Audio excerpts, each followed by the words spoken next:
से कह रहा हूं कि जो आतंकवादी दहशत गर्दों ने जो बर्बरियत के मुजाहरे किए हैं पहलगाम में, और वो नाकाबिले बयान है, वो तकलीफदेह हैं, दर्दनाक है, और जितना भी उसका हम कंडेम करें कम है, क्योंकि वो लोग तो अपने आप को हैवानात और बदतरीन जानवरों से भी ज्यादा गिरी हुई हरकत उन्होंने की है।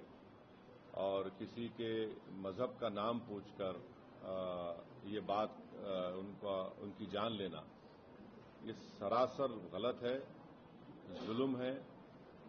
और हम उम्मीद करते कि इंशाअल्लाह ताला अल्लाह सुब्हानहू ताला उनको दुनिया में भी और आखिरत में भी उन दहशतगर्दों को सख्त अजाब से नवाजेगा, और उनके ऊपर जो लोग बैठे हुए हैं वो भी तबाह व बर्बाद होंगे।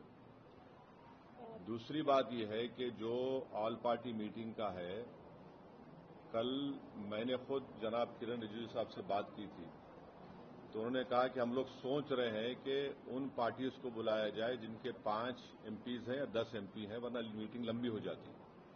तो बोला हम छोटे पार्टीज को बुला लीजिए, तो वो मजाक करे, अरे तुम्हारी आवाज तो बड़ी ऊंची है। तो इसीलिए मैंने आज ट्वीट किया था कि ये मसला बड़ा अहम है, नेशनल इंपॉर्टेंस का है, जो ऑल पार्टी मीटिंग होने जा रही है, कि इसमें सब पार्टीज को बुलाया जाए। तो अभी जब मैं आपसे बात कर रहा था तो होम मिनिस्टर ऑफिस से होम मिनिस्टर मेरे से बात किए और बोले कहाँ हैं आप? तो मैं सर हैदराबाद में हो। तो बोले देर होगी मगर आप आइए। तो अभी अगर टिकट मिलेगा, इंशाल्लाह मैं बोला हूं, जो भी टिकट मिलेगा पहुंचेंगे और उसमें शिरकत करेंगे और अपनी बात को रखेंगे। और जहां तक ये जो हमला हुआ है, मैं आप लोगों को याद दिलाना चाहूंगा, 2000 अटल बिहारी वाजपेयी की सरकार थी, तो वहां पर एक यात्रियों को मारा गया था, नुलवाल कैंप बोलते थे, उसी के नीचे 30 लोग मारे गए, यात्री मारे थे जब वाजपेयी वजीर आजम थे। तो उसके बाद एक लेफ्टिनेंट जनरल जेएच मुखर्जी साहब की कमेटी बनाई गई थी, वो रिपोर्ट अब तक नहीं आई।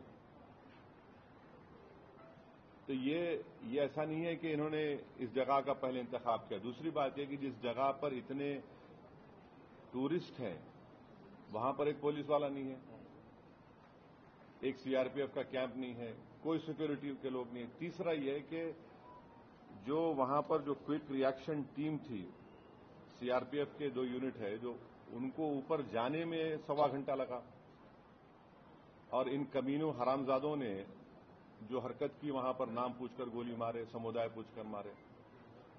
तो ये इसकी अकाउंटेबिलिटी तो होनी चाहिए। और यकीनन ये दहशतगर्द हमारे पड़ोसी मुल्क पाकिस्तान से आए, पाकिस्तान के आईएसआई, पाकिस्तान के जो उनका एस्टेब्लिशमेंट है, उनकी पूरी ताईद और पूरी सपोर्ट उनको हासिल है। चौथी बात यह है कि ये बॉर्डर कैसा क्रॉस करके आए, कौन जिम्मेदार है इसका? अगर वो पहलगाम तक आ गए तो श्रीनगर तक भी पहुंच सकते। कितनी दूर है श्रीनगर वहां पे लोगों के लिए?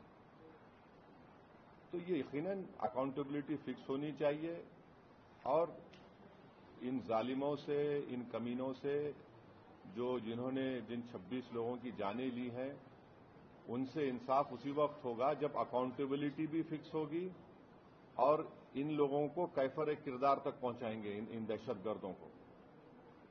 और उम्मीद करते कि हमारी हुकूमत इन लोगों का ताक़ुब करेगी, इन लोगों को जो मरने वाले परिवारों हैं उनसे इंसाफ उसी वक्त होगा जब अकाउंटेबिलिटी फिक्स होगी। और ये दहशतगर्द ये जो जालिमाना और बिल्कुल ही घटिया किस्म की, माने हैवानियत से बदतरीन हरकत इन्होंने की, इसका हम